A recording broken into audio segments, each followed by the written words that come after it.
There's very little better than waking up in the morning to a truly fantastic cup of coffee. And if you're like me, you're looking for something that tastes fresh and isn't weak or overproduced. That's why I've switched to Four Sigmatic and I won't go back. Four Sigmatic mixes their beans with mushrooms to give your brain that jumpstart you didn't know you needed. So go to the link in my show notes or on my podcast page and use the code CHOOSEYOURSTRUGGLE at checkout for 10% off. You can sign up for one of their awesome subscriptions or just try buying a bag. And with their 100% money back guarantee, there's no downside. So check them out today and don't forget the code CHOOSEYOURSTRUGGLE.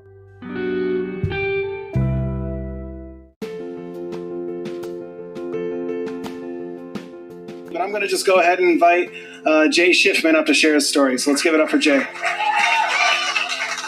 Welcome to the Choose Your Struggle podcast. I am your host, Jay Shifman. Hello and welcome to the Choose Your Struggle podcast. We are on episode 33. We're chugging right along. I hope y'all are having a wonderful week. It's great to be back with you. The last couple shows have just been knocking this out of the park. I really am thankful for everyone who continues to listen. It does mean a lot to me. And even more than that, the feedback I've gotten, I'll tell you, people were really, really crazy about Kellen's interview last week. Drug Policy Alliance is doing such incredible work. We all know that. But the depth at which he was able to talk about those issues, the policy procedures that are happening, the history, we really had a wonderful conversation, and I wasn't surprised that people really enjoyed that one. So thank you for everyone who continues to reach out. Obviously, you all know that's super important to me. Hope you are enjoying all the new sponsors on the podcast. That's been fun. Recording those is it's kind of tough, but I like doing it because it's fun. It's tough, but it's fun. And this podcast to me is not about the numbers. It's about the impact. And so hearing from y'all makes a big difference for me. The Patreon isn't doing great. That's okay. It takes some time to get that kind of thing going. What is doing wonderful is the podcast survey. And that is actually more important to me. I know I shouldn't say that. I should be like, hey, go check out the Patreon, because obviously that's money that goes right into the podcast. And that is important. I want more people to check that out. But people who take time to fill out the survey, that says to me that this podcast is having an impact on them in a way that is more, it's more influential than putting a couple dollars. Again, it would mean a lot to me if you go check out the Patreon. I'm not saying it wouldn't. But I am saying I am so thankful for all of y'all who continue to fill out the survey. Please check that out. I was made aware last week by someone that, I always say it's in the show notes, which it is. If you listen on iTunes, it's not as easy to find the show notes. That's okay. If you go to my podcast website, which is jayshifman.com, JAYSHIFMAN.com, and go to the podcast page, you can find all this information there as well. And you're going to want to do that because besides the Patreon and the survey, there's also all my sponsors and all the discount codes and all that great stuff that you get for being a listener to the show. So go check it out, jayshifman.com, and go to the podcast page. Now, today's episode is pretty cool. The interview is Jáchym and Natasha, who are my first couple on the podcast, and the first duo they're come on together. They are the founders and the coaches at Your Exceptional Relationship, which is an awesome coaching program and coaching enterprise that they started together. Yes, that's right. They not only are proof that their program works because they have a great relationship, but they also coach it together. Here's what's also so interesting about their story. They come from very different backgrounds. You'll hear this in the interview. Their meet cute is adorable, but more than that, they've decided that they don't want to just, do the traditional settle down in one spot and hang out there. They live on the road, so they do all their coaching virtually, and their story is just so cool. You're really going to enjoy it. It's very different than our traditional American lifestyle. The shout out is from Ian Harding, a name you should all know. I was on his podcast, the Do It For Yourself podcast, a couple months back, and this is the turnaround. So he is the shout out today talking about his work and his transformation story. Really, really interesting podcast today. A lot of great info. You'll learn a lot. I know you will, because I did. And that's the test, right? If I learned something, y'all are going to definitely learn something. So enjoy it. All the links are in the show notes or on my podcast website. I want to hear from you, and I say that every episode, and I mean it. And I thank all of you for listening. I thank you for sharing. That one is, it really means a lot to me when someone reaches out and says, I found this because my buddy shared it with me, or whatever the case is. A couple of clients that listen, I know that because they tell me. To my clients that listen, y'all know I love y'all, and I appreciate what you bring to the table and what you teach me. Special shout out to my clients. So keep listening. Stick around to the end for the good egg. It's a really cool one this week. Something special with the cards coming up at the end of this show. Check it all out. Thank you for being here. Enjoy the episode. So the reason that I wanted to connect with you, Jay, is because, I have kind of two stories that have blended together. And I think that the one that will resonate with some of the folks in your audience is that, while I was going through my weight loss transformation and losing the weight, I had a shift in my focus, and it became more than just about the weight loss, and it became about kind of a total body transformation.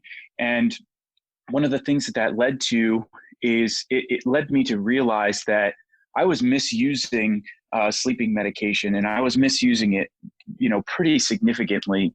I was actually pairing my sleeping medication with Benadryl, and I don't mean just one or two Benadryl. I actually got to the point where I was up to 6 Benadryl on top of my sleeping medication, and probably a mix of some alcohol. And that was every single night. And so I came to the realization, with the assistance of actually a college professor whose class I was in, and realized that not only was this unhealthy, but, I was destroying my body on the inside while I was trying to be super healthy and lose weight as far as, diet, nutrition, and exercise go. And so I was blessed that I came to this realization. It was one of those things that I was able to address on my own. And I know that there are some people out there that have that ability, and there's others that don't have that ability. And it's something that they do need assistance with. I wasn't very open and vulnerable. And even when I started telling my story, there were pieces that I left out, and there were pieces that I didn't tell because of the stigma surrounding some of the things that were going on. But I found that one of the things that really helped with that is that people reach out to you and they let you know that they appreciate your openness and your vulnerability. So that definitely helped with sharing more and more each time. But the other thing that really helps is when you get the message that just says, thank you for sharing that. It's something that really helped me. That in and of itself just lets you know how important it is to get these messages out there. And it's not just my message or my story, but it's all of the stories that I have on the podcast, and all of the stories and people that you sit down and have on your podcast, because the more information that's out there, the more stories that are out there, the more exposure we're getting. And that's helping remove the stigma that had me so nervous, but it's also helping individuals that we may not have been able to reach before in the past because of all of these new platforms that we have access to.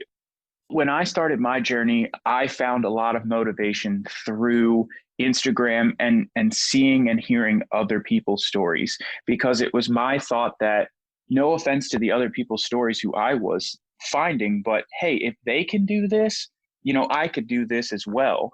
So I found a lot of motivation in just hearing the stories of everyday people. I mean, we're not talking about, obviously from the recovery space, we have massive stars who are going through recovery. We have people like Brandon Novak, and it took him, I don't even remember how many times to go through and have success. And we have these amazing stories, but I think that the stories that really resonate with people are the stories of that everyday person who has a full-time job, who has kids, who has a significant other, and they still have to go through all of the same steps. Don't be afraid to ask for help. Instagram, Facebook, and I don't use Twitter too terribly much, but it is out there. It's all just do it for yourself. And it's just one of my absolute favorite things to do is meet people and talk and hear and share their stories. So please reach out. Let's get connected.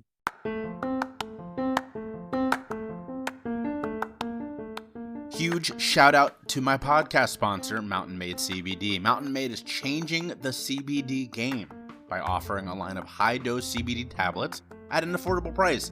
Their products are THC-free and third-party tested for accuracy, cleanliness, and potency. Their products, which now ship nationwide, include Build for CBD saturation, Boost for precision titration, and Recover for rest and rehab. With 9 years experience in hemp and fitness, Mountain Made's founders are focused on creating a quality CBD product to help those with activated lifestyles.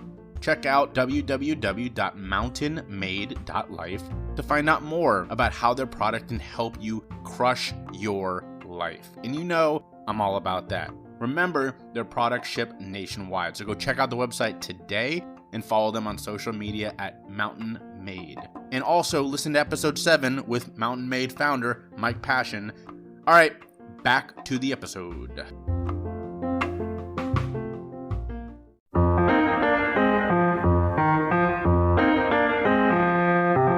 Well, I'm Jáchym and Jerie, and next to me is Natasha. We are married since 6 years and together for 10, so we know each other quite well. So we are relationship coaches. We work with people who are in committed relationships, whether it's marriage or just long term, and who want to bring their relationship into something, that's really beautiful and amazing, because most relationships, they go from a honeymoon phase and then they take a nosedive, which is normal. It's normal that you have some more difficult times, and we are helping people through that and actually redefining what is the relationship about, what you want to get out of it, and what you want to do. Because what happens afterwards, once you're in the nosedive and you pull it back up, it gets even better and more beautiful than when you in the honeymoon phase, actually. So that's what we're really passionate about. Yeah. And we are from different places. So I was born in Hong Kong. I grew up in Canada, but Jáchym is Swiss, but studied in the US.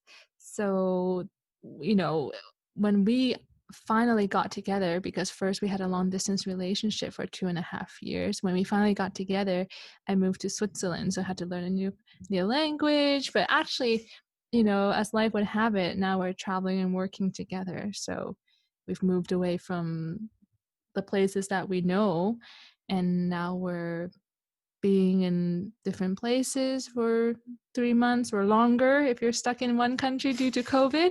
But yeah, we've gone to, I guess, different transformations with both within our relationship, also like where we've lived, how we've grown, the different types of places and languages we have to adapt into, and just a lot of changes since we've known each other for 10 years. So you're in Malaysia currently. You met, you said you were in Canada and you were studying in the US. So how did you guys actually meet? How did you get together? Was it, you said long distance, but did it start long distance, or were you in the same place? Well, so what happened is that I was in California going to Switzerland. She was flying from Toronto to Paris, and we both had to transfer in London Heathrow Airport. And it was winter, so what happened, there was a little bit of snow and the whole airport shut down. They were like, oh, we can't fly anymore. So we were stuck there together, and that is how we actually met. I mean, if you want to tell a little bit about your side. Yeah, so we actually ended up being in London for 3 full days. The first night, just to give you an idea of how wonderful it was, we slept on the floor of the airport. And let me tell you, those marble floors you see, all shiny and looking nice, when you lay on that, even through your winter coat, it is friggin' cold. So that's how we spent the first night, just talking, just waiting to get out of there. but we ended up just not having flights. So we were stuck together. So we said, well, okay, why not get some Chinese food? Why not go to the museum? It was actually my first time in Europe. So what happened after that was that we actually stayed in touch. We talked a lot. And back then it was like GChat and just messaging. So we didn't even do much video calling or audio calling, but over time it got a bit strange. So Jáchym was like, okay, let's meet in person again. That was about half a year later, and see if this is real, because we could be projecting a lot of our feelings onto whatever we're writing to one another. So when we met again, it was real, but physically we were the most awkward couple in the world because we understood each other mentally really well. We were talking every day, but to physically it's like, oh yeah, I've seen this human being, this man thing, a few days, half a year ago. I guess that's him. So we had to kind of get used to that, and that was the beginning of knowing each other and also our relationship. That is one of the most adorable meet cutes I've ever heard in my life. That is fantastic. Like, which one of you actually was like the first one to like say something to the other one? Like, who went up to the first one and was like, "Hey"? It was me, because Really? No, it was me. What? Oh, no. In terms of actually Just say saying the first, no. He was sitting on a bench, right? And I sat down next to him, and he was nodding off. And let me tell you, it was not love at first sight, that's for sure.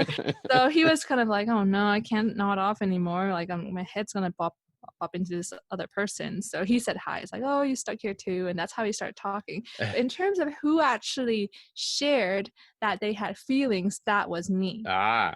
Mm-hmm. Right. Because I'm like this very, I don't know, you can call me naive, you can call me all sorts of things, but I'm like a very people person. And from, I don't know when this started, but I had this impression that if you really like someone or love someone, you should tell them, because who knows if you get the chance to tomorrow, or what the heck can happen in life, right? So if you feel that way about someone, if someone's special to you, I always had the impression that I gotta share it. It doesn't matter where it ends up.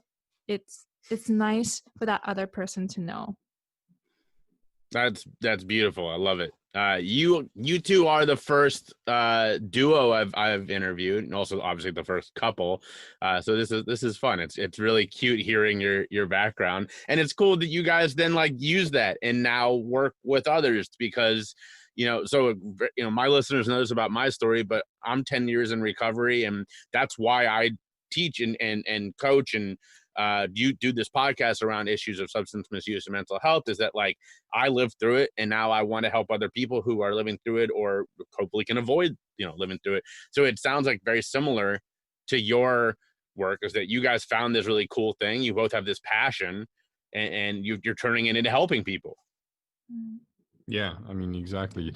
We were both already doing coaching work before we actually decided to do things together. And one of the things why we started going, especially working with couples or one side of the couple, it doesn't have to be both, is because we have transformed our own relationship. So yes, we had a nice time together, and we had a honeymoon, we had a long distance relationship, but we also had massive struggles in our relationship and difficulties and hurting each other, blame, bickering, nagging, all this kind of stuff. And transforming these kind of behavioral patterns and the energy behind it really can shift the relationship completely, and can then free up a lot of energy that can be used to create. And that's the amazing thing, is that, it's not just 1 + 1. It's like 1 + 1 = 10 or 100 or something like that. It's like exponential. The energy that you can create together and what you can do together is amazing. And so, thinking back, you're like, wow, we're getting bogged down by a little shit. Like, why are we like getting invested in that stuff and basically tying the energy up in in that stuff, when you can make an impact in the world, you can create together, you can enjoy together. Like, life is so much better when you actually are, putting this energy into something positive. I love that message. And I think that that's incredibly important for people to recognize that, there's everyday bickering, like, okay, yeah, it's going to happen. You're going to step on each other's toes if you're with someone all the time, but not getting hung up on that and not getting, as you were saying, bogged down in that is so incredibly important. And that's something that I had to learn. I've been married now for a year and a half. My wife and I have been together for 4 years. And, we went through a rough patch, really about a couple months after we got married through 6 months later, and we went through 4 different marriage therapists till we found one that was good for where we were at that time, and she helped us a lot. But then when we reached this next level, we realized that she was no longer good for where we were. We needed someone to help us take the next step. So talk a little bit now. I use that transition to talk a little bit about your work, the kind of people that you're working with. And I think that there's this unfortunate stigma around all issues of therapy, mental health, and all that kind of stuff, that I only need to see this person if I'm at like death's door. You know what I mean? So talk a little bit about ways that every relationship can thrive with the work that you guys are doing. Yeah, I agree with that. So the thing is, some people think when it comes to marriage therapy that like both parties need to be 100% on board.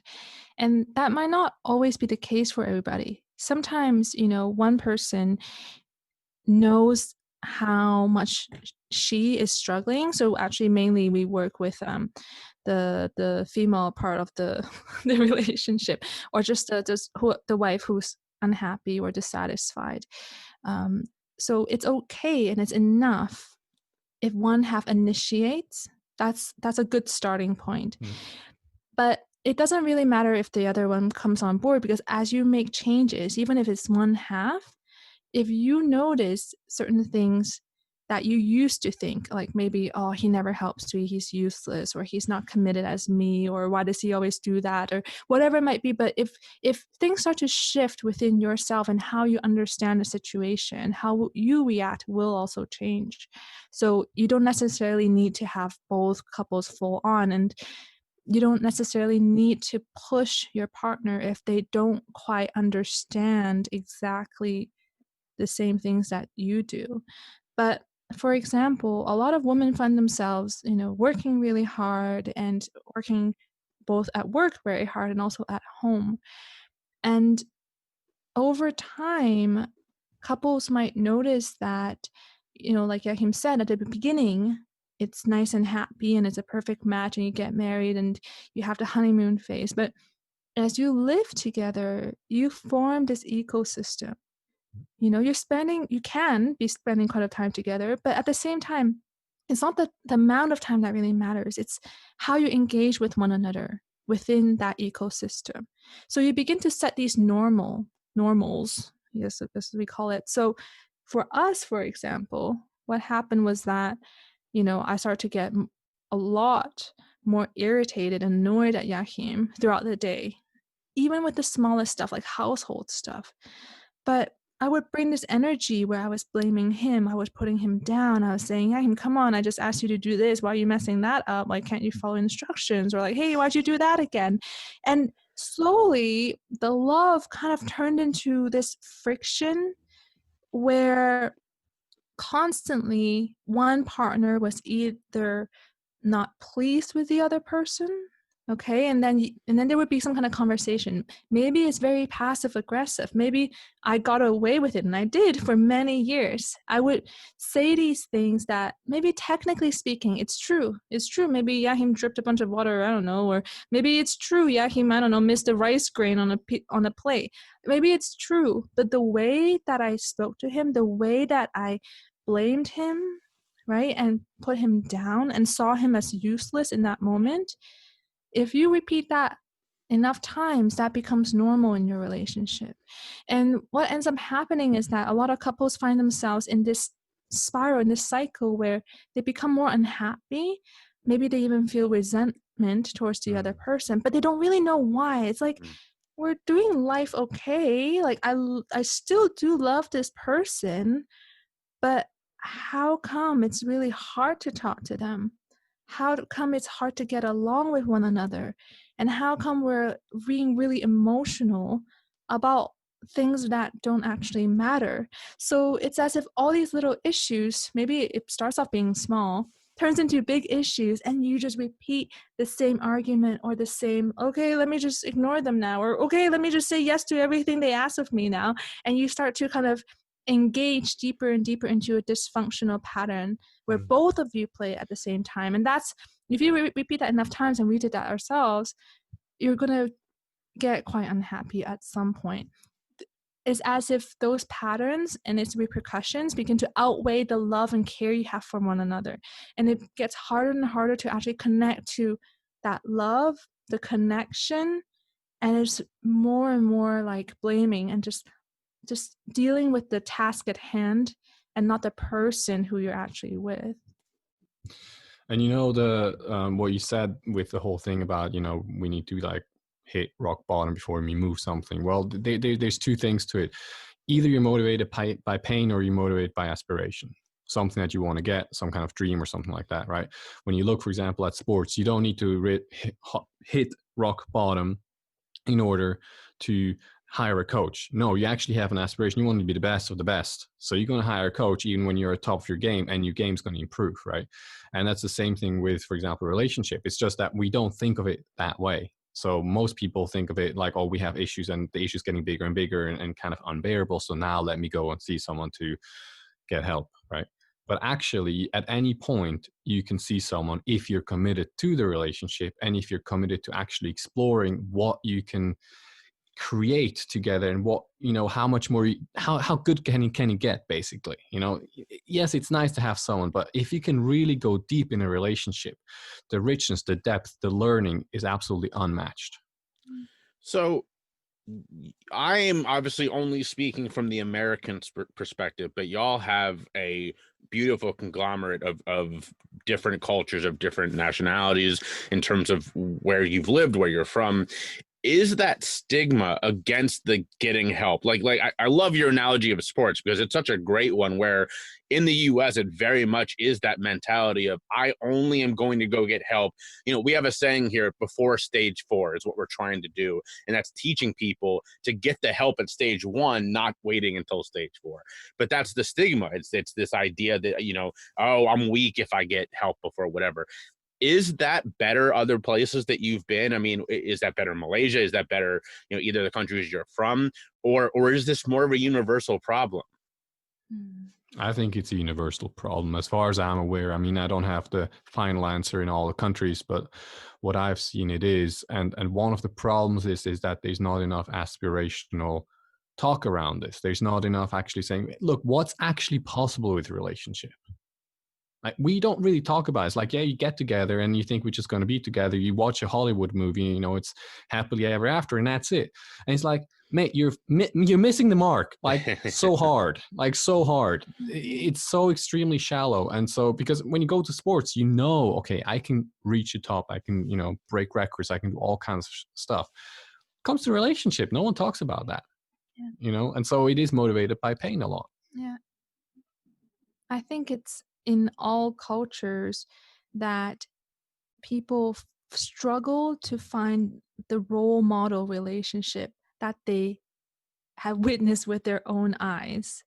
So if we think now, like, okay, in all of your life, which couple represents, you know, the most love, respect, and just the type of dream relationship you would have? If you take a moment to think about that, people would be like, I don't know, how about this pair? They're nice to each other most of the time. But I mean, like, is that what we're reaching for here? Like, do we just want to not be pissed at one another, not nag at each other, and just speak nicely? And that's enough? Like, hopefully, you know, when you choose friends, you're not choosing them based on, most of the time, they're kind of nice to me. Like, that's not even a standard we have for friendship, right? So we want people who we can grow with, who we can learn from, who bring out the best in one another.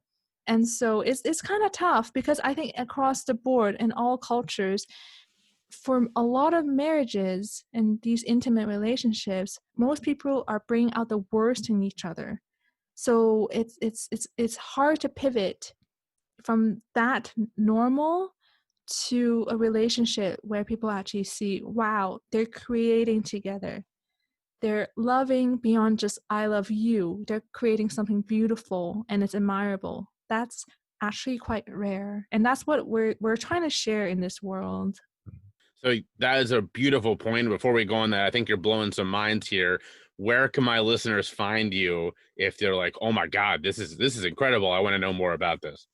Yeah, you can hit us up at yourexceptionalrelationship.com. You can put in /understand, and we kind of break down the 4 pillars of an exceptional relationship. And there, it's actually really fun. You can download a quiz where you can see whether you're making some common communication mistakes, like are you being nice to one another, and kind of how that looks. Uh-oh, that sounds dangerous. That sounds like a way to really make me start questioning some things I don't want to question. It's okay. That's what the pillars are for. Once you're like, oh, those are my results, then it's like, okay, here's a little roadmap. Just keep driving on that road. Have you ever thought about starting your own podcast and then thought, oh, man, I don't even know where to begin? Well, I have the perfect answer for you. It's Anchor. They have all the tools you need to get started right away, all in one spot. You can do it from your phone or your computer. They'll even distribute for you, so you don't have to go looking for places to get your podcast out. But the best part is it's all free. That's right. You can sign up today without any hassle at all. You can even start making money right from the beginning. It's everything you need in a podcast in one place. So check it out today. Go to anchor.fm or download the free Anchor app to get started.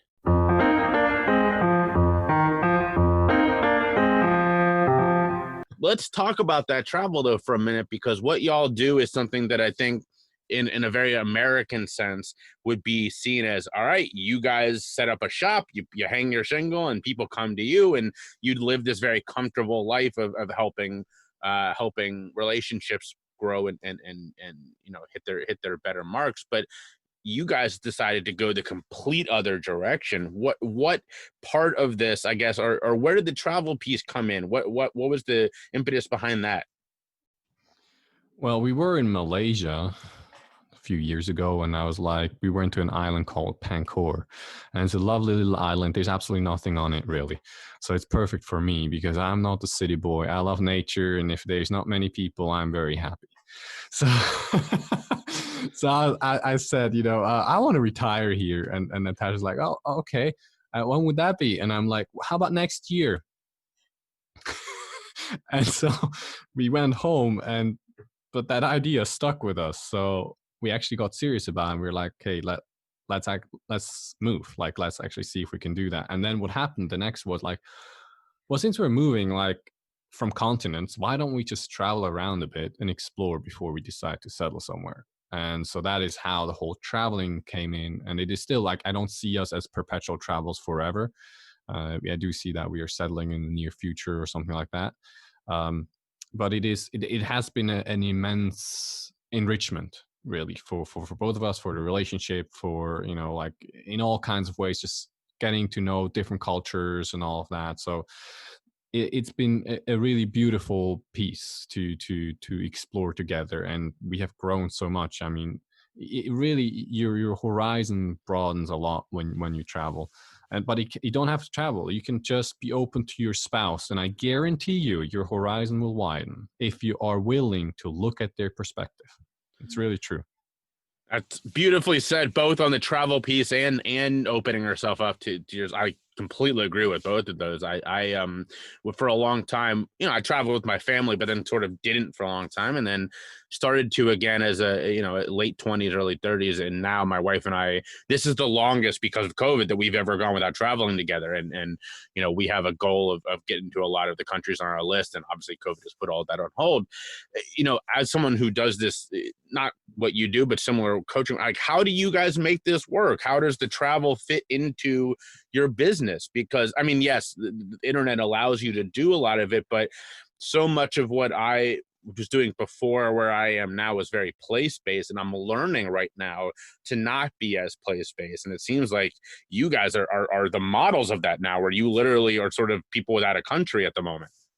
Mm-hmm. Well, a good thing about our work is that it is completely, at least for now, completely based online. And some people have their doubts about that. And I understand, right? You're sometimes with a stranger, and you hear them through your headphones, and well, what is there to trust about that situation, right?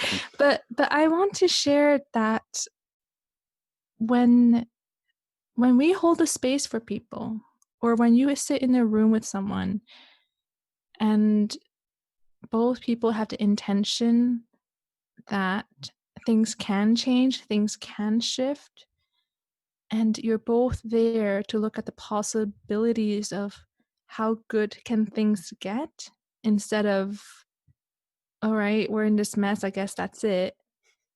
When you have that and someone's there listening and seeing you as capable, seeing you as able to resolve what's going on, and not to just fix it like a bandage kind of way, but to grow from it. Like, for example, for us, we were really able to not only learn from our mistakes, but to grow into the people who could integrate what happened and be like, wow, that's what I value.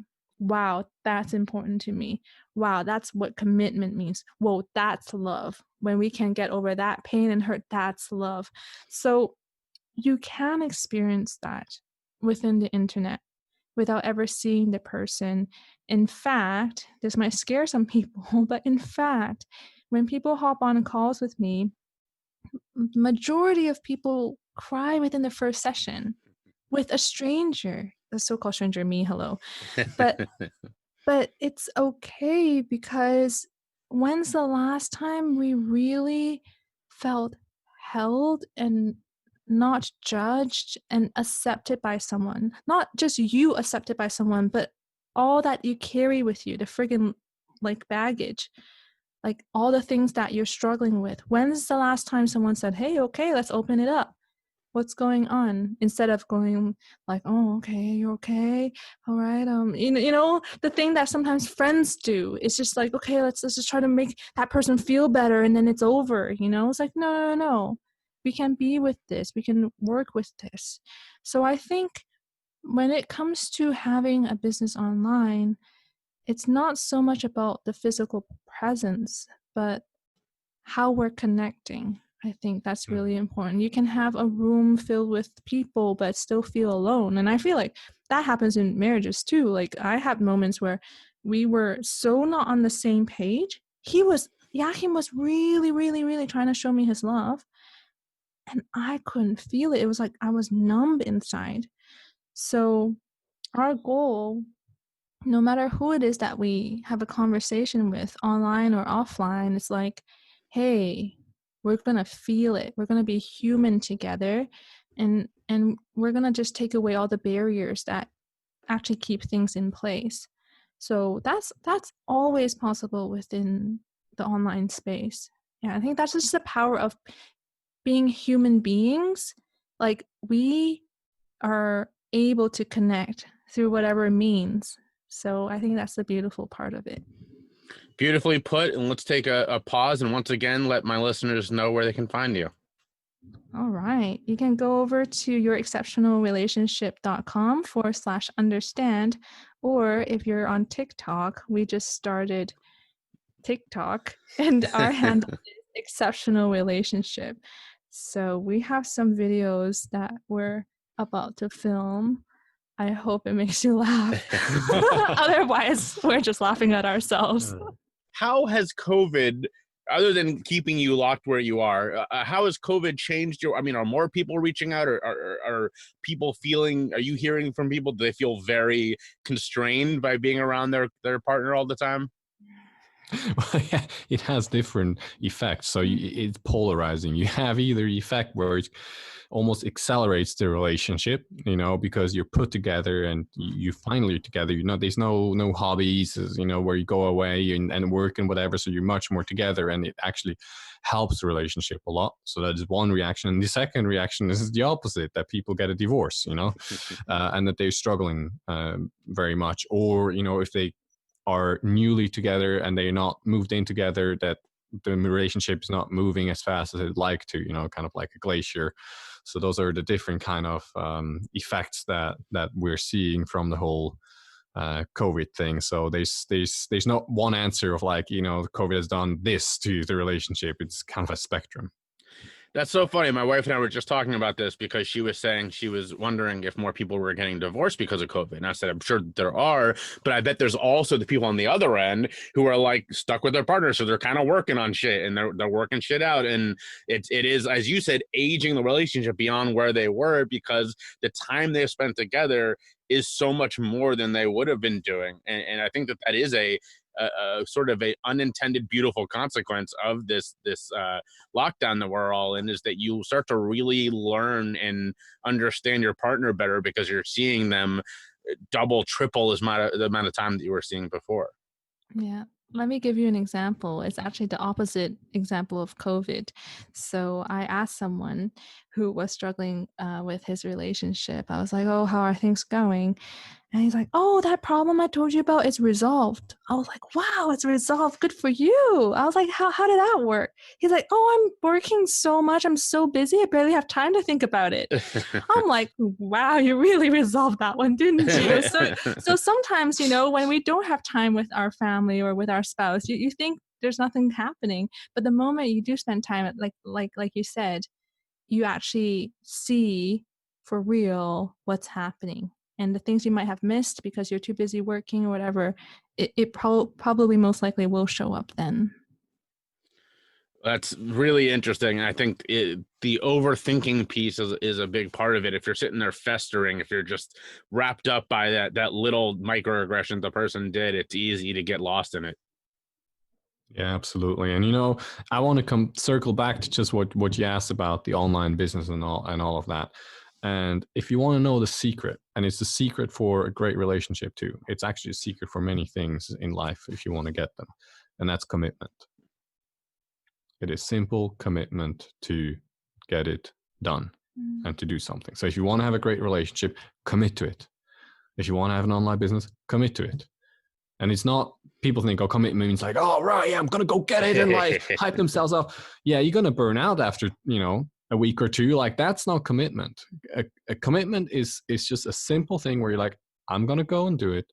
And you renew the commitment every single day. Yep. And that is how an exceptional relationship, an exceptional life, an exceptional career, whatever it is you want to do, that is how it's created. It's a commitment. And I think that's a lot of people miss that. That's so important, and that's, as my listeners know, that's sort of a base of my Choose Your Struggle brand, and that is making sure that your goals are your goals. They're nobody else's. You're not chasing the career that your dad said was the one you should do. And even society is saying. I think that's so incredible about your story is that the travel piece and everything that you're doing is sort of anti what we're taught, which is settle down, have a 9-to-5 job, you clock in, you clock out, then you go home and whatever.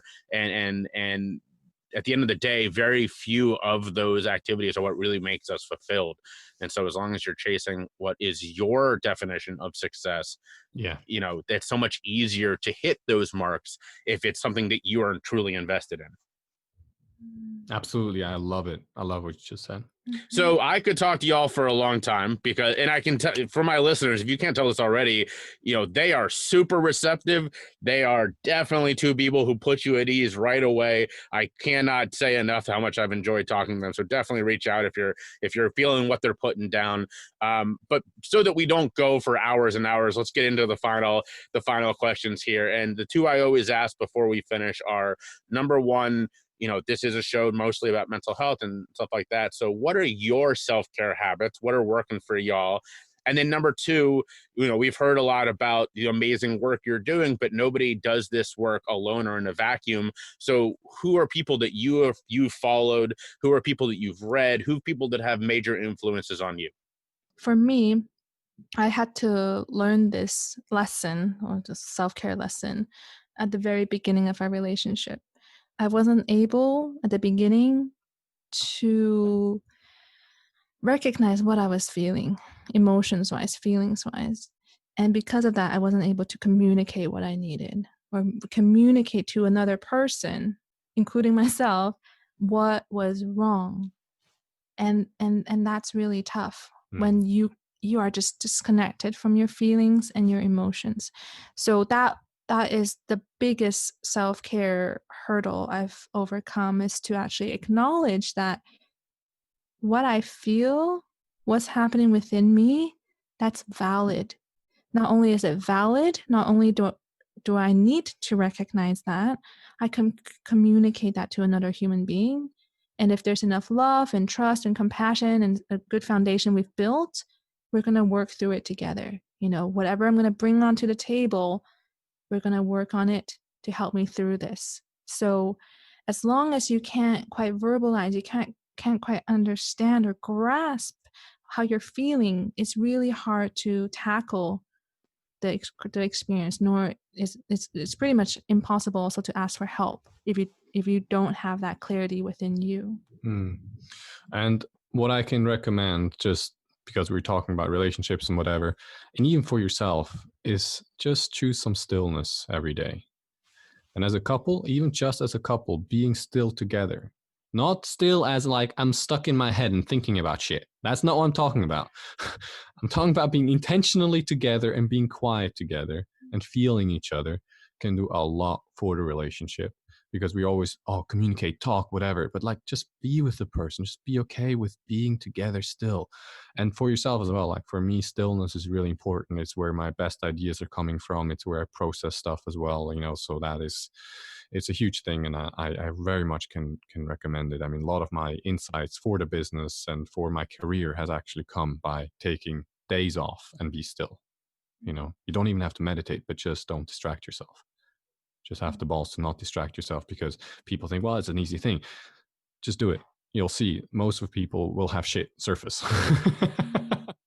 As for me, what really helped me personally, which then impacted our relationship, it's the book Wild Feminine by Tammy Lynn Kent.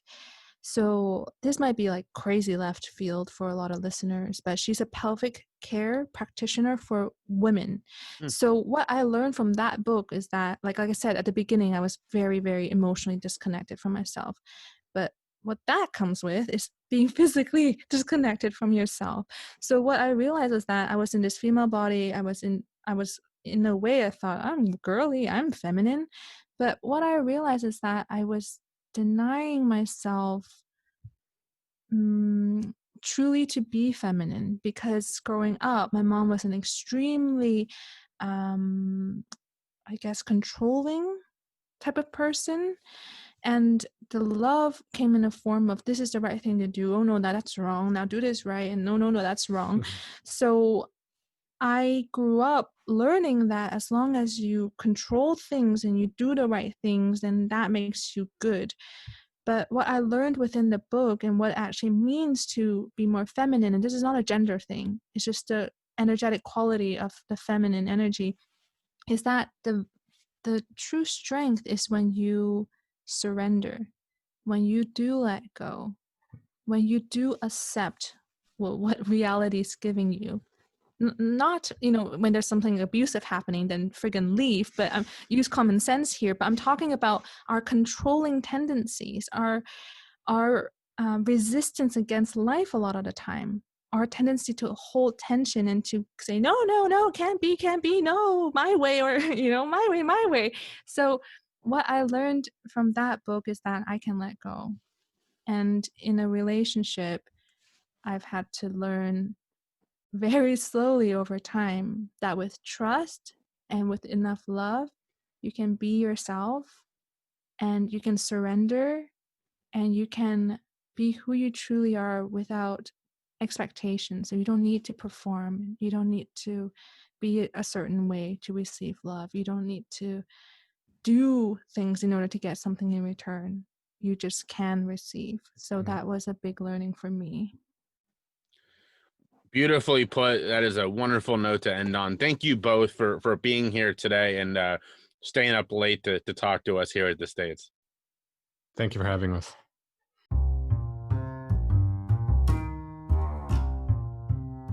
Y'all know that I love CBD, and almost since day one of this podcast, I've been lucky enough to be sponsored by Mountain Made. And while my wife and I swear by their full spectrum CBD chewables, sometimes at the end of the day, I need just a little bit more to help me relax. So when my wife is joining me, I pull out a Mountain Made puff, and those are awesome. But when it's just me, they're just a little bit more than what I'm looking for. So what do? I throw a couple of hits from Boston Hempire into my bowl, and it's the perfect way to end the day. Boston Hempire has the finest loose leaf CBD flower and some pretty cool edibles too. So when I add it to everything I'm using from Mountain Made, it is the perfect complement. If you check out Boston Hempire using the link in my show notes or my podcast website, you will be helping out the podcast as well as getting some of the finest CBD flower on the market. So check it out today.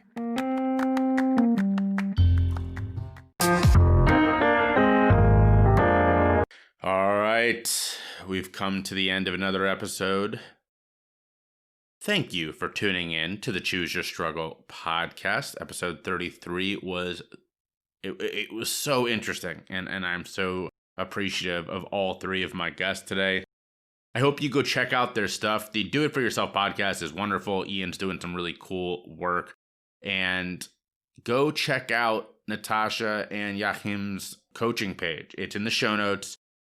They shouted out a couple times. I shouted out earlier. You have no excuse not to find it. Your exceptional relationship. They're doing cool stuff. And here's the thing. My wife and I took the test. We did okay. We scored all right. There's stuff we want to work on, obviously, because everybody has that. But it definitely wasn't scary. It didn't cause any fights. So you should definitely take the test. We're going to do the good egg first. Your good egg for this week is a really cool one. I was introduced to the More Than My Past campaign about a month back. I got to chatting with the guys who were doing it, and I'm going to be featured, which is awesome. They're in the UK, and they're doing a really cool project on trying to tackle the stigma around addiction. You know what? I'll just read you their elevator pitch. The More Than My Past campaign is tackling stigma and negative stereotypes about people with addiction or crime in their past by telling the inspirational stories of people from all walks of life who have managed to turn their lives around. It's showing us that amazing transformational change is possible. You can find out more at morethanmypast.org.uk or find More Than My Past on social media. Like I said, I'm being featured in coming months, and it's such an important campaign and it's so needed. Please go check them out. They're doing awesome work, and I'm just honored to be a part of it, and I wanted to give them a shout out. So that's your good egg. The card today is going to be read by a very special guest, and that is my father, Steve Shifman. I have been visiting family. My wife and I are holed up in Cincinnati, visiting my family. I've been doing a lot of recording with my parents, my grandmother. I've got, for the next couple episodes, the cards are going to be read by my parents. So today's card is read by my father. This is from the You Are Enough card set. You get to set your pace of life. You get to change your mind a gazillion times over as you grow. You get to make up your own rules. Huge thank you to him for reading that, and that is a great tip. We get stuck sometimes into thinking that if you're in a certain profession or a relationship, as we heard from Aaron Hinson last week, that's it. That's just the way it is. This is your life. And in some cases that is true. Obviously, there are external factors that keep us stuck. But in a lot of those cases, what's actually keeping us stuck is what's in our head. We think that things are more final than they are. That's just, things feel heavier. Many of those situations, that's not the case. I say this a lot. I'm on my fourth career at 34. And none of them did I leave because I failed. And look, I recognize how immense of a privilege that is, that I have the means to be able to keep trying new things. But that privilege, and again, I don't want to minimize it because I'm very aware of it, but that privilege extends a lot farther than I think we give credit for. You know, it is definitely possible to take a step back and say, is this what I want to do? Am I only doing this for money, for whatever the case is? And then pivot. I don't want to minimize how important or how aware I am of the privilege that I've had in my life. That doesn't do me or anyone else any good. But I do want to say that it's incredibly important to do some self-reflection and figure out how much of these walls that we've created, that are self-created, and how many we don't have a say on. Because the ones that are outside our control, you know, sometimes you can fight and you can knock them down. But I get that that's hard. The ones that we've created, nobody else is coming. There's nothing we can do other than tear those down ourselves. So that's why I love that card. Thank you again to my dad for reading it. Thank you all for tuning in today. I hope you enjoyed this episode. Until next time, make sure you're taking time for empathy. Make sure you're spreading some love. Make sure you're being vulnerable. And as always, make sure you're choosing your struggle.